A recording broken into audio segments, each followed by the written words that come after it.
지난 한 주간 저는 어려운 환경에서 살아가는 이웃들을 그 어느 때보다 많이 만났습니다.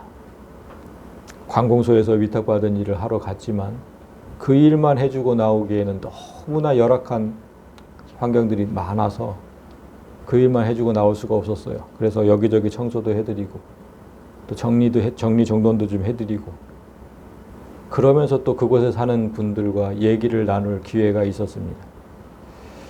그 중에는 하나님을 전혀 모르는 분들도 있었지만 지난주 만난 두 가정은 하나님을 섬기는 가정이었어요. 그런데 그 두 가정에 공통점이 있었습니다.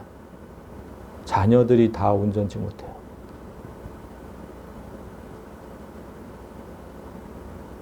제대로 살아갈 수 없는 자녀들이었어요. 자기 힘으로는. 그러니까 그들이 사는 환경을 보면 분명히 하나님을 믿는 가정인데 과연 하나님께서 이 가정을 돌보고 계시는지 의심스러울 정도로 그렇게 열악하게 살고 있었어요. 경제적으로 어려운 건 둘째치고 그 자녀가 온전하지 못한데 그 자녀를 돌봐야 하는 그 부모의 건강도 온전하지 못해. 그럼 어떻게 살아가라는 겁니까? 그래서 집이 엉망인 거예요. 그래서 저는 그래서 문득 궁금했어요. 성경은 이 땅에 세워진 교회가 곧 천국이라고 말씀을 하시는데 그들이 교회를 가면 그 교회는 그들에게 천국의 역할을 해줄까? 이 땅에서의 삶을 그냥 하루빨리 끝내고 싶지는 않을까? 그냥 궁금했어요. 혼란한 마음으로 그렇게 한 주간을 보냈는데 그런 저에게 하나님께서 오늘 말씀을 주시면서 선포케 하셨습니다. 오늘 말씀에는 하나님 앞에 정말 신실한 왕이 나와요. 한 명 나오는데 그가 겪는 어려움과 고통은 이루 말할 수가 없습니다. 신실했던 그 왕에게 그런 고통을 허락하시는 이유가 무엇인지, 그 고통이 왕에게 어떤 의미였는지 그걸 깨닫는다면 제가 지금 혼란스러운 그런 사람들이, 하나님을 섬기는 사람들이 당하는 그 어려움의 의미도 잘 이해되지 않을까. 우리가 함께 읽은 한 절의 말씀은 선지자 이사야가 고통 중에 있는 남유다의 왕 히스기야에게 전한 말씀입니다. 남유다는 지금 아수르라는 강대국의 침략을 받아서 모든 백성이 고통 중에 있습니다. 그런데 이 한 절의 말씀이 그 고통에서 벗어날 날이 언제인지를 말씀하고 계신 거예요. 그런데 이 말씀을 징조라고 하셨다는 점에 주목해야 합니다. 또 내게 보일 징조가 이러하니. 징조는 앞으로 어떤 일이 벌어질지 예측할 수 있는 어떤 현상을 말을 해요. 그래서 우리도 어떤 현상을 보면서 이건 좋은 징조다. 이건 불길한 징조인데? 이렇게 얘기를 하잖아요. 어떤 현상을 보면서. 예를 들어서 신문에 나온 기사인데 바다 아주 깊은 곳에 사는, 그러니까 심해에 사는 물고기가 발견되면 학자들은 이 현상을 보고 지진의 징조다. 이렇게 얘기를 해요. 이렇게 징조라는 건 어떤 현상을 보면서 미래를 예측하는 것인데 오늘 본문에는 어떤 현상이 나오지 않아요. 이사야가 그냥 미래에 이런저런 일이 있을 거라고 말씀을 전한 것뿐이에요. 예언의 말씀인 거죠. 근데 그 말씀이 징조라는 겁니다. 현상이 아니라 말씀이 어떤 미래를 확실하게 보여준다는 뜻입니다. 따라서 우리는 성경의 모든 말씀을 통해서 미래를 볼 수 있어야 합니다. 그러나 대개 계시록을 중심으로 하는 그 예언한 말씀, 미래 예언한 말씀만 그렇게 생각하고 다른 말씀을 통해서 미래를 볼 수 있다고는 생각하지 않죠, 성도들이. 그래서 우리는 오늘 약 2700년 전, 지금으로부터 2700년 전 히스기야라는 왕에게 하신 말씀을 통해서 우리의 미래를 볼 겁니다. 그래서 오늘을 기점으로 여러분이 읽는 모든 성경 말씀을 통해서 미래를 볼 수 있는 그런 영적인 눈이 떠지길 원합니다. 오늘 우리가 살펴볼 히스기야는 그의 통치 시절 내내 국제 정세가 복잡했어요. 어려운 환경의 연속이었어요. 외세의 침략도 끊이지 않았고 특히 북이스라엘이 멸망당한 때가 바로 히스기야 시대였습니다.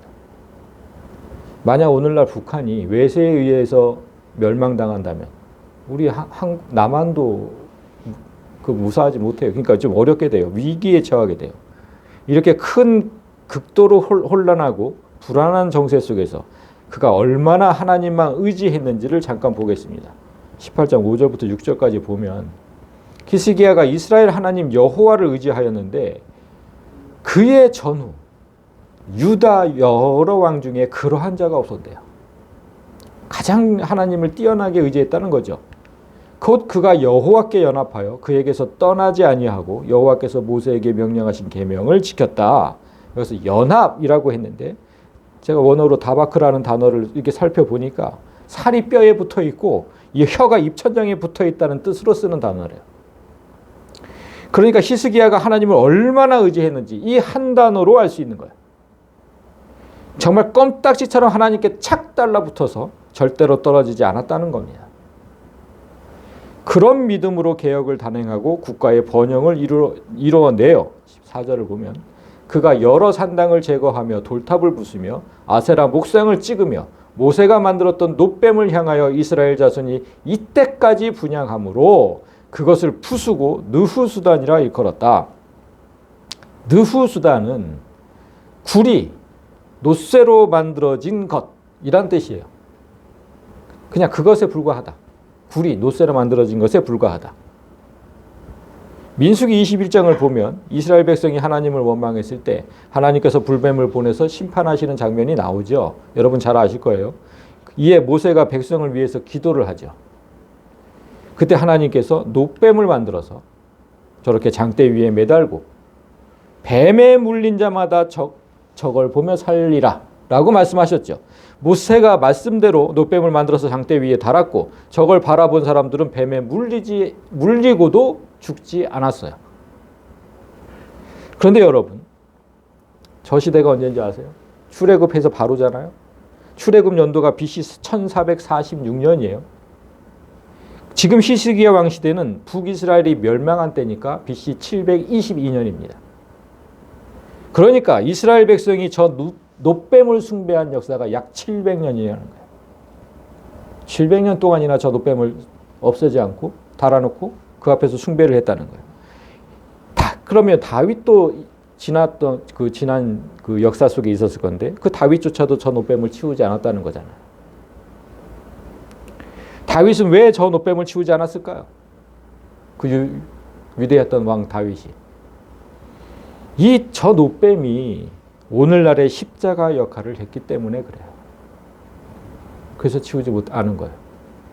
이 놋뱀은 사탄에 물려 죽을 수밖에 없던 우리가 십자가를 바라보며 살 수 있다는 사실을 상징하고 있는 겁니다. 그런데 이 사건의 핵심은 놋뱀에게 특별한 힘이 있었던 게 아니잖아요. 그냥 하나님의 말씀, 저 뱀을 보면 뱀에 물려도 살아나리라. 그 말씀을 믿는 자, 그 말씀을 믿고 순종한 사람들이 구원을 얻었다는 데 그 중점이 있는 것이지 저 놋뱀에게 힘이 있다는 게 아니잖아요. 그러나 세월이 흐르면서 백성들이 저 놋뱀에 마치 특별한 힘이 있는 것처럼 그렇게 여겼고 그 앞에서 분향하기 시작했어요. 그래서 히스기야는 우상 숭배의 대상의 하나로서 저 놋뱀을 부셔뜨려 버렸어요. 그냥 저거는 그냥 그 구리에 불과하지 않는 것이다. 느후수단이다. 이름까지 딱 붙여놓고. 오늘날 우리 교단이 강단 앞에 십자가가 없잖아요. 우리 교단은 강단 앞에 다 십자가가 없어요. 그 똑같은 이유로 없앤 거예요. 외국 영화나 책을 보면 마치 십자가에 무슨 특별한 힘이 있는 것처럼 악한 영에게 십자가를 들이미는 장면이 나오죠. 악한 영, 악귀야 물러나라 막 십자가 들이미면서. 그런 장면 많이 보셨을 거 아니에요. 사실 십자가는 죄인을 달아매는 나무 형틀에 불과합니다. 십자가의 능력은 사람을 구원하기 위해서 십자가에서 죽은 예수의 능력을 의미하는 것이지 그 나무 형틀의 능력이 있다는 게 아니잖아요. 근데 왜 그 나무 형틀을 가지고 이럽니까? 그럼에도 많은 사람들이 이스라엘 백성들이 놋뱀 앞에서 기도했던 것처럼 저기서 다 저 밑에 앉아가지고 기도를 했거든. 그렇게 했던 것처럼 오늘날도 십자가 앞에서 기도하면 왠지 더 효과가 있을 것 같고, 그리고 십자가를 지니고 있으면 마음도 든든하다고 얘기를 해요. 그렇게 십자가가 우상이 된 거죠. 아니, 하나님 하늘을 보라고 이렇게 손가락으로 가르쳤는데 하늘은 보지 않고 손가락만 본 거예요. 딱 그거예요. 십자가를 우상으로 숭배하는 건. 이런 이유로 다윗도 그 시대의 십자가 노뱀을 쉽게 제거하지는 못했을 것인데, 그런데 오늘 본문에 나오는 히스기야는 오늘날 우리 교단이 저 십자가를 단상에서 없앤 것처럼 과감하게 노뱀을 쳐 없애버렸어요. 그 대단한 개혁의 왕인 거죠. 이렇게 항상 하나님 앞에 신실했던 왕인데 어떻게 하면 하나님 앞에 더 백성들을 이끌어갈까? 그것만 생각했던 왕이거든요. 그런 왕이었는데 그에게 고통이 찾아와요. 아수르의 침략으로 나라의 운명이 위태로워집니다. 그런데 그때 그 히스기야의 모습을 보면 좀 완전히 다른 모습이 돼요. 자, 14절 보십시오. 히스기야가 라기스로 사람을 보내어 아수르 왕에게 이르되 내가 범죄하였나이다. 나를 떠나 좀 돌아가소서. 왕이 내게 지으시는 모든 걸 내가 그냥 그대로 하겠습니다. 이렇게 얘기를 한 거예요. 그러니까 히스기야가 잘못했다고 지금 싹싹 빌고 하라는 대로 하겠다고 지금 말하는 장면이에요. 하나님만 의지하던 왕이 한순간 이렇게 연약해질 수 있을까? 어떻게 이렇게 비겁한 모습을 보일 수 있을까? 그렇게 생각할 수 있는데, 그런데 여러분 이 상황을 잘 보십시오. 나라의 도시가 지금 여기 보라. 나라의 도시가 하나둘 함락하기 시작했어요. 사내립이 올라와서 유다 모든 견고한 성읍들을 쳐서 점령했대요. 옛날 우리 6.25 때 그랬죠. 6.25 전쟁 때. 다 남한의 도시들이 하나하나 점령당하고 낙동강 저 밑에 있는 부산 쪽만 멀쩡했잖아요. 딱 그 꼴이에요. 그럼 어떻게 해야 될까요? 그 나라의 왕은. 지금 딱 수도만 남은 거거든요. 수도 예루살렘만. 복싱으로 치면 한 대, 두 대 그냥 그렇게 맞더니 이제 다운되기 직전까지 얻어 터진 거예요. 그러면 누구든지 이렇게 돼요. 누구든지. 제발 좀 돌아가 주세요. 그만 때리십시오. 이제 제발. 왕이 시키는 대로 다 하겠습니다. 그런데 여러분, 히스기야가 그토록 하나님께 신실했던 히스기야가 왜 죽도록 맞았을까요? 악한 적들에게. 그들에게 대항이 있기 때문이에요. 7절을 보세요. 여호와께서 그와 함께 히스기야와 함께 하심에 그가 어디로 가든지 형통하였대요. 저가 왓스루 왕을 배반하고 섬기지 아니하였대요. 히스기야가 하나님 편에 서서 아수르와 맞섰기 때문에 조폭 같은 나라에 맞은 겁니다. 그 전에 왕들처럼 아수르에게 막 잘 보이려고 하고 조공을 바치고 그랬으면 맞지 않았겠죠. 근데 그러지 않았거든. 맞섰거든. 그러니까 맞은 거예요. 근데 너무 맞으니까 일단 잘못했다고 비는 거죠. 이게 인간의 연약함 아닙니까? 너무 맞으니까. 그리고 조폭이 원하는 대로 다 줘요. 아수르 왕이 곧 은 300달란트와 금 30달란트를 정하여 유다 왕 히스기야에게 내게 한지라 히스기야가 이에 여호와의 성전과 왕궁 곳간에 있는 은을 다 주었고 여호와의 성전문의 금과 자기가 모든 기둥에 입힌 금을 벗겨 모두 왓스루 왕에게 주었더라. 참으로 안타깝고 비통한 일이죠. 아수르 왕이 요구한 저거 은 300달란트, 금 30달란트, 오늘날로 말하면 은이 34kg, 금이 그러니까 한 달란트가 약 34kg니까 그렇게 계산하면 은이 10톤, 은이 10톤, 금이 1톤입니다. 이 많은 양의 금과 은을 바치려고 성전의 곳간을 털고 왕의 곳간도 털고 성전 기둥에 입혔던 금까지 모두 벗겨내서 줍니다. 10톤, 1톤을 어떻게 만들어요? 이게 다 이렇게 해서 주는 거지. 그런데 여기서 더 분한 일이 생겨요. 이 조폭왕이 돈만 챙기고는 이스라엘 다시 공격해 온 거예요. 17절. 아수르 왕이 다르단과 랍사리스와 랍사게로 하여금 대군을 거느리고 히스기야 왕을 치게 하며 그들이 예루살렘으로 올라가니라. 하나 남은 예루살렘 그것까지 먹겠다는 겁니다. 여러분, 오늘날 깡패들이 한 번 돈을 뺏은 사람에게 다시 가지 않을 것 같습니까? 진짜 TV 뉴스를 보면 그게 자주 나와요. 학폭. 어떤 애가 어떤 애를 계속 괴롭혀서 그 애가 견디지 못하고 전학을 갔어. 근데 전학 간 데까지 쫓아가서 괴롭혔대. 그 딱 그런 거죠, 지금 딱. 한 번 줘서 끝날 것 같으면 그냥 주고 말라고 하겠어요. 근데 그렇게 하지 않아요, 악한 세력은. 끝까지 달라붙어서 뼛속까지 그냥 벗겨 먹으려고 그러죠. 그래서 그들과는 어떻게든 끝을 봐야 합니다. 어떻게든. 그래야 끝나요. 다르단, 랍사리스, 랍사게, 아수르를 대표하는 세 장군입니다. 그들을 상대로 남유다에서도 대표적인 장군 세 사람이 나가요. 18절을 보면 그들이 왕을 부르매 hil기야의 아들로서 왕궁의 책임자인 엘리야김과 서기관 셈나와 아삽의 아들 사관 요아가 그에게 나가니, 이들이 아수르 장군 앞에 딱 나가니까 그때부터 아수르 장관들이 그 이스라엘을 능욕하기 시작합니다. 이들이 내뱉은 능욕의 말들을 요약하면 다음과 같아요. 히스기야에게 위대하신 왓수르 왕의 말씀을 전해라. 너는 누굴 믿고 이렇게 까부냐?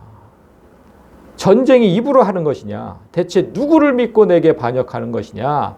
혹시 너희들이 섬기는 여호와를 의지하는 것이냐? 나약한 것들이 여호와를 의지한다고 해서 나를 이길 수 있을 것 같으냐? 제가 정리해서 온 거예요. 이렇게 이스라엘을 능욕하더니 마침내는 여호와 하나님까지도 능욕합니다. 내가 너희를 치는 거 말이야. 너희 신의 뜻이야. 너희 하나님 여호와가 내게 이 땅을 치라고 하셨거든. 그러니까 히스기야가 여호와께서 우리를 구하실 것이라고 말해도 믿지 마라. 그거 거짓말이야. 다른 어떤 나라의 신도 그 백성을 우리 손에서 구하지 못했다. 그런데 여호와도 너희를 구해내지 못할 것이다. 성전의 금과 은까지 싹싹 긁어서 바쳤는데 하나님과 그의 백성들을 이렇게 모욕하는 소리를 듣고 히스기야는 입고 있던 왕의 옷을 찢고 베옷을 입고 여호와의 성전으로 들어가 기도하기 시작합니다. 너무나 화가 난 거죠. 너무나. 하나님, 왜 이를 이 지경까지 만드십니까? 응? 하나님의 백성들도 욕보고 있고 하나님도 지금 욕보이고 있고 왜 이렇게까지 만드십니까? 그런데 그 기도하는 동시에 히스기야가 왕을 대리하는 사람들에게 똑같이 베옷을 입히고서 선지자 이사야에게 명령을 보내요. 그 히스기야가 어떤 마음으로 그들을 보내는지 19장 3절을 봅니다. 그들이 이사야에게 이르되 히스기야의 말씀이 오늘은 환난과 징벌과 모욕의 날이라. 아이를 낳을 때가 되었으나 해산할 힘이 없도다. 히스기야는 하나님의 백성이 무너지는 오늘이 환난의 날이요, 징벌의 날이요, 모욕의 날이라고 했습니다. 그가 현재 당하는 모든 환난과 고통이 하나님의 징벌임을 인정한 겁니다. 하나님 백성이 조롱당하고 하나님의 이름이 모욕당했습니다. 그런데도 그런 아수르에 대항할 아무 힘이 없어요. 너무나 절망적인 이 심정을 어떻게 표현했습니까? 지금 산모가 아이를 낳을 때가 되었는데 잉태할 힘이 없대요. 이렇게 표현을 했어요. 이렇게 되면 산모와 아이 모두가 위험해져요. 여성분들은 더 잘 아실 거예요. 아이를 낳을 때가 되었다는 뜻은 아수르의 죄악이 하나님의 그 심판을 받을 만큼 가득 찼다는 뜻이에요. 이제 하나님의 심판이 임박했다. 아이를 낳을 때가 되었다. 그런데 해산할 힘이 없죠. 우리에게는. 히스기야의 말을 계속 들어보세요. 랍사게가 그의 주 아수르 왕의 보냄을 받고 와서 살아계신 하나님을 비방하였으니 여호와께서 그의 말을 들으시고 들으신 말 때문에 꾸짖으실 듯하니, 그러니까 심판의 조건은 채워졌는데 그들을 심판할 이스라엘에게는 어떤 힘도 없다는 겁니다. 여러분, 제가 지난주에 이런 마음이 들었어요. 이와 똑같은 마음이. 세상에는 히스기야처럼 하나님을 잘 섬겼는데 정말 신실하게 믿음 생활 잘 했는데 조폭 같은 세상에서 죽도록 얻어먹는 사람들이 넘쳐납니다. 그들이 얻어맞은 이유는 히스기야와 똑같아요. 그들이 하나님 편에 섰기 때문이죠. 예수님이 이렇게 말씀하셨거든요. 세상이 나로 말미암아서 너희를 욕하고 박해하고 거짓으로 너희를 거슬러 모든 말, 악한 말을 할 거야. 예수를 믿으면 그렇게 될 거야. 미리 말씀하셨잖아요. 하나님 편에 섰다는 이유로 우리는 세상에서 박해당하고 모욕당하며 살아요. 그런데 우리에겐 그들에게 맞설 힘이 없잖아요. 이 불의한 세상에서 아무리 믿음으로 살려고 해도 달라지는 게 없어요. 우린 늘 어려워요. 그러니까 나는 왜 신앙생활을 해야 되는지, 왜 이렇게 살아야 되는지 회의가 들기도 하죠. 예수님 다시 오실 날만 그냥 기다리며 살면 되는 건지, 제대로 아이를 낳고 싶어도 해산할 힘이 우리에게는 없다는 겁니다. 히스기야도 우리도 신앙생활 하다 보면 항상 느끼는 마음이에요. 이게. 그러나 하나님은 너무 늦지 않게 대답하십니다. 너무 늦지 않게. 그때까지 믿음을 놓지 마시길 바라요. 드디어 하나님께서 이사야 선지자를 통해서 이렇게 말씀합니다. 너는 아수르 왕의 신복에게 들은 바 나를 모욕하는 말 때문에 두려워하지 말아라. 내가 한 영을 그의 속에 두어, 아수르 왕의 속에 두어서 그로 소문을 듣고 그의 본국으로 돌아가게 하고 또 그의 본국에서 그에게 칼에 죽게 하리라. 하나님께서 아수르 왕 사네립의 마음에 하나의 영을 보내시겠대요. 그래서 그가 다른 소식을 듣고 급히 고국으로 돌아가게 만드시겠대요. 이 말씀대로 이후의 구절들을 보면 사네립은 다른 세력이 아수르를 침략했다는 소식을 듣고 급히 고국으로 돌아가요. 그래서 그 나라에서 그의 신복들에 의해서 죽임을 당해요. 하나님 말씀대로 그렇게 돼요. 아무리 힘들어도 최후 승리는 우리 것임을 잊지 말라는 거예요. 이렇게 히스기야 사람들이 이사야를 방문하고 있을 때 지금 이런 얘기를 지금 듣고 있는 거잖아요. 이사야한테. 이때 예루살렘을 포위하고 있던 아수르 진영의 변화가 있었어요. 아수르 왕이 다른 전쟁터에서 전쟁하고 있다는 소식을 들은 랍사게가 잠시 왕을 만나러 가요. 그 왕이 히스기야에게 쓴 편지를 근데 다시 또 들고 와요. 그 편지의 내용도 별반 다르지 않았어요. 처음하고 협박과 모욕으로 가득 찬 편지. 네가 믿는 네 하나님이 예루살렘을 아수르 왕의 손에 넘기지 아니하겠다는 말에 속지 마라. 또 똑같이 얘기해요. 아까 첫 번째 편지랑 똑같아. 두 번째 편지도. 아수르의 여러 왕이 여러 나라에 행한 바 진멸한 일을 네가 들었나니 네가 어찌 구원을 얻겠느냐. 아수르의 선대 왕들 때부터 여러 나라를 차례로 진멸했고 이제 너는 나한테 죽을 테니까 이제 네 순서니까 행여나 너희 하나님이 너희를 구원할 것이라는 생각도 하지 마라.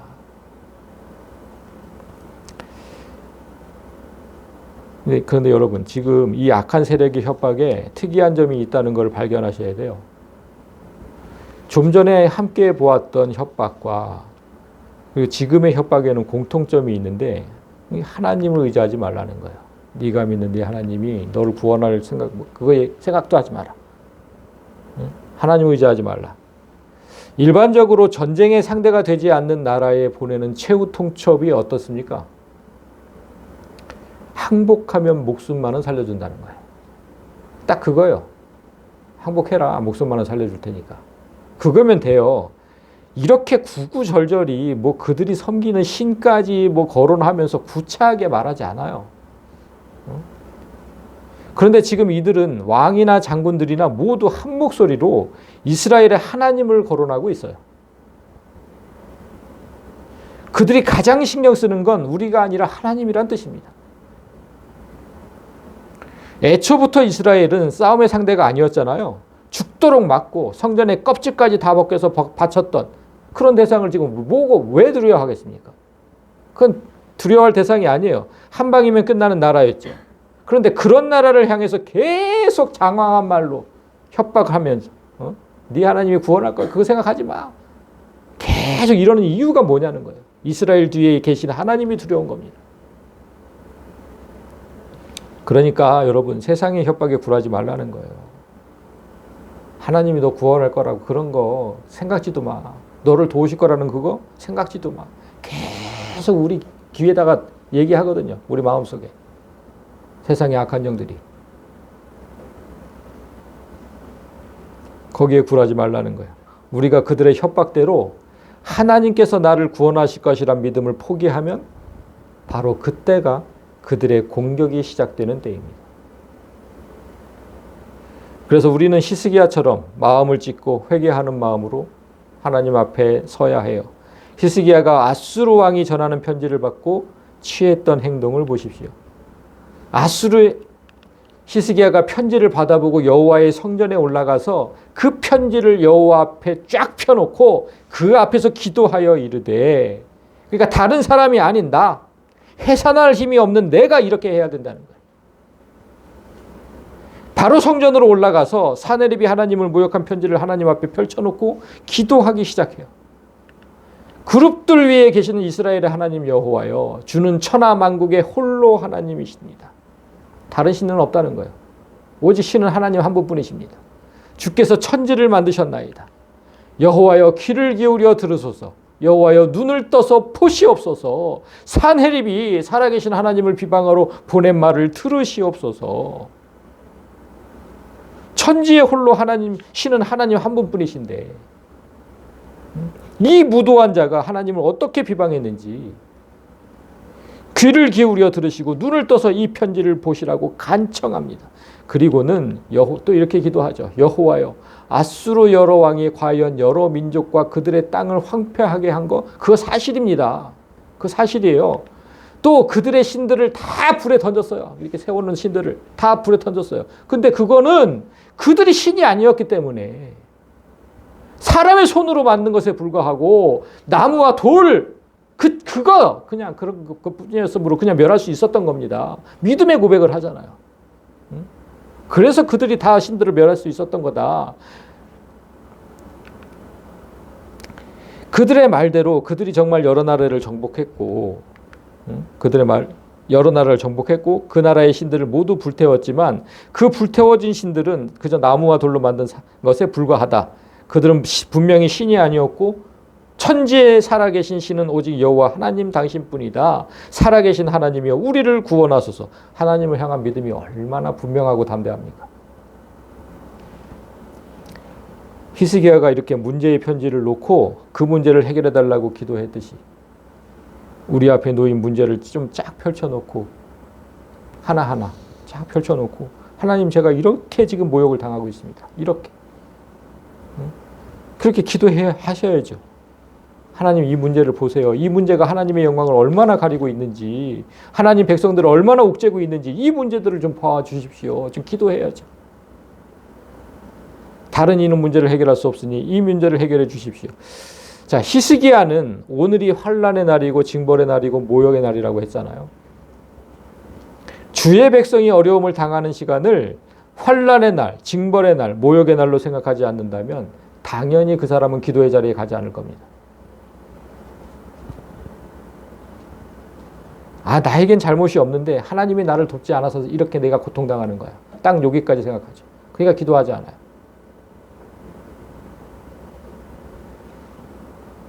지금 히스기야처럼 지금 나에게 일어난 문제는 내가 잘못해서 얻은 환난, 징벌, 모욕이라고 생각해야 합니다. 그런데 이상한 건 왜 하필 히스기야 시대에 이런 일이 벌어졌을까 하는 점입니다. 히스기야처럼 하나님을 의지한 왕이 전무후무할 정도로 없었다고 아까 그러셨잖아요. 그가 정말 신실한 왕이었어요. 그런데 왜 하나님은 이런 어려움을 그에게 허락하셨을까? 단언컨대 그의 통치 때에 북이스라엘이 멸망했기 때문입니다. 성경은 북이스라엘이 멸망한 이유를 이렇게 기록합니다. 이거죠. 그들이 하나님 여호와의 말씀을 듣지 아니하고 그의 언약과 여호와의 종 모세가 명령한 모든 것을 따르지 아니하였음이더라. 그래서 북이스라엘이 멸망했다. 한 형제였던 북이스라엘이 이런 이유로 영원히 사라졌어요. 영원히 사라졌어요. 하나님 앞에 신실하게 서 있는 성도들이 왜 어려움을 당하고 있는지 누군가 묻는다면 이제 똑바로 대답해 주셔야 합니다. 더는 하나님의 사람이 이런 이유로 사라지지 않도록. 어떤 유혹과 환란이 있더라도 끝까지 하나님 말씀을 붙들고 끝까지 무릎으로 기도하라고. 그래서 신실한 성도들에게 어려움이 있는 거라고. 훈련시키시는 거죠. 끝까지 하나님을 붙들어라. 최후 승리는 네 거니까. 이 북이스라엘은 그렇게 하지 않았어요. 그래서 영원히 사라졌어요. 우리가 성경을 보듯이 하나님은 히스기야가 당한 환란, 징벌, 모욕이 끝까지 가지 않도록 하셨어요. 오히려 그 대적들을 물리쳐 주셨죠. 하나님 앞에 엎드린 자들에게 결코 멸망은 없습니다. 반드시 승리하는 순간이 올 거예요. 하나님께서 히스기야에게 그 승리를 보장하는 징조로 오늘 말씀을 주신 겁니다. 또 네게 보일 징조가 이러하니 너희가 금년에는 스스로 자란 것을 먹고 내년에는 같은 것에서 난 것을 먹되 제3년에는 심고 거두며 포도원을 세우고 그 열매를 먹으리라. 징조의 사전적 의미를 제가 찾아보니까 미리 보이는 낌새 이렇게 되어 있더라고요. 앞으로 어떤 일이 벌어질지 예측할 수 있어야 징조입니다. 그런데 이 말씀을 보십시오. 올해는 무엇을 먹고 내년엔 무엇을 먹고 내후년엔 무엇을 먹게 될 거야. 이 말씀은 미래에 내가 무엇을 먹게 될지 예언하신 말씀이지 미래를 예측할 수 있는 어떤 현상이 아니에요. 따라서 이 말씀을 징조라고 하기엔 무리가 있습니다. 그런데 왜 하나님은 이 말씀을 징조라고 표현하셨을까? 예수님 말씀에 그 힌트가 있습니다. 누가복음 12장 54절을 보면 너희가 구름이 서쪽에서 이는 걸 보면 말하기를 소나기가 오리라 말하고 근데 과연 그러하고 그렇게 소나기가 오고 남풍이 부는 걸 보면 말하기를 심히 더우리라 하니 또 과연 그러하니라. 외식하는 자요. 그러니까 믿음이 있다고 그냥 겉으로만 떠들어대는 자요. 너희가 천지의 기상은 분간할 줄 알면서 어찌 이 시대는 분간하지 못하느냐. 우리 눈으로 볼 수 있고 감각으로 느낄 수 있는 징조가 있어요. 그렇듯이 우리 영적인 눈과 감각으로 볼 수 있는 징조도 있습니다. 구름을 보고 비가 올 것을 알고 바람이 부는 것으로 더울 것을 알면서도 이 세상이 돌아가는 모습을 보면서 이제 곧 예수께서 오실 것은 깨닫지 못한다면 영적인 눈과 감각이 없는 거예요. 그건 이제 곧 해산할 날이 올 겁니다. 주께서 곧 오실 거예요. 하나님께서 오늘 말씀하신 징조를 가만히 묵상해 보십시오. 자, 금년에는 스스로 자란 것을 먹고 내년에도 그런 똑같은 것을 먹게 될 거래요.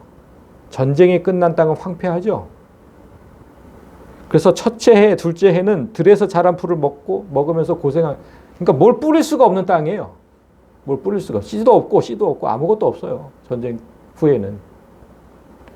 그러니까 인내하는 시간이 필요하다는 거예요. 인내하는 시간이 필요하다. 그런데 하나님의 약속은 세 번째 해에 있죠. 세 번째 해는 우리 삶이 풍요로워진다는 확실한 약속입니다. 이 말씀은 곧 더는 이 땅에 사는 상대에게 전쟁의 고통은 없다는 말씀이기도 하죠. 금년에부터 말씀하셨으니까 이제 전쟁은 없을 거야 말씀하신 거잖아요. 우리가 말씀을 직접 들으면서도 믿지 못한다면 어떤 징조를 보여줘도 믿지 못해요. 말씀을 보면서도 믿지 않으면. 우리에게 약속하신 미래에 대한 것들 말씀을 통해서 믿지 못한다면 정말 확실한 징조를 보여줘도 믿지 않는다니까요. 이 말씀을 정리하겠습니다. 저는 제게 이 말씀을 주실 때 특별히 3년째 되는 해를 주목했어요. 우리가 이곳에 이사 온 지 이제 막 2번째 해를 넘겼습니다. 이 징조대로 우리도 첫 해와 2번째 해는 저절로 난 것을 먹었어요. 아무 열매도 맺지 못하고 하나님께서 주시는 것만 받아먹고 살았죠. 그렇게 어렵게 살았어요. 그런데 3번째 해는 다르다고 하셔서 제가 그 말씀에 위로를 얻었어요. 너희가 직접 심고 거두며 포도원을 만들고 그곳에서 난 열매를 먹을 것이다. 이제 막 우리의 3번째 해가 시작됐습니다. 우리 7월 달에 여기로 왔으니까 이제 막 시작된 거죠. 이제 우리가 직접 심고 거둘 지안의 포도원을 만들어야 하고 그 포도원에서 나는 열매로 이곳이 풍성해져야 한다는 거예요. 우리 주변에는 상식을 뛰어넘는 환경에서 사는 어려운 이웃들이 있고 아직 예수님을 모르는 이웃들도 많습니다. 세상에 나가서 만나보니까 진짜 그래요. 지안의 포도원에는 그들로 채워져야 한다는 마음이 자꾸만 들어요. 너무 움직일 수가 없어요. 예수를 모르는 사람들, 그 어른들 움직일 수가 없어. 그러면 가서 모셔와야 돼. 우리가 가서. 그런 걸 해야 돼. 근데 일반적으로 교회 성도들이 그런 어려운 그 환경 가운데 있는 사람들 데리고 오는 걸 싫어해요. 제가 이번 주에 충격적인 얘기를 들은 게 뭐냐면 정신지체 자녀가 있는데 그 자녀가 이 교회에 있어서 다른 교회로 간 성도들이 많대요. 그 고백을 들었어요. 그래서 그 자녀를 데리고 교회를 갈 수가 없대요.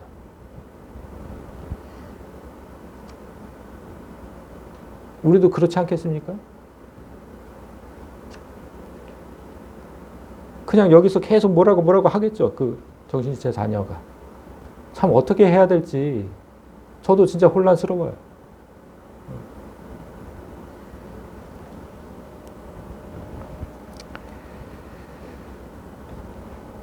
예수님은 그 모든 사람들을 품어주시고 그들 모두를 구원으로 이끄셨는데 우리는 어떻게 해야 될까?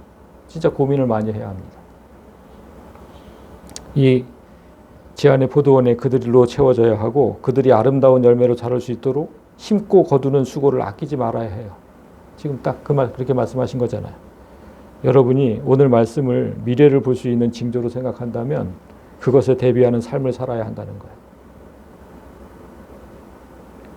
바라기는 말씀을 징조로 보는 영적인 눈과 감각이 여러분 모두에게 있어서 하나님께서 말씀으로 미래를 보여주실 때 그 말씀을 믿고 행해서 약속하신 모든 복을 받아 누리는 그런 귀한 성도들이 되시기를 주님의 이름으로 간절히 소망합니다.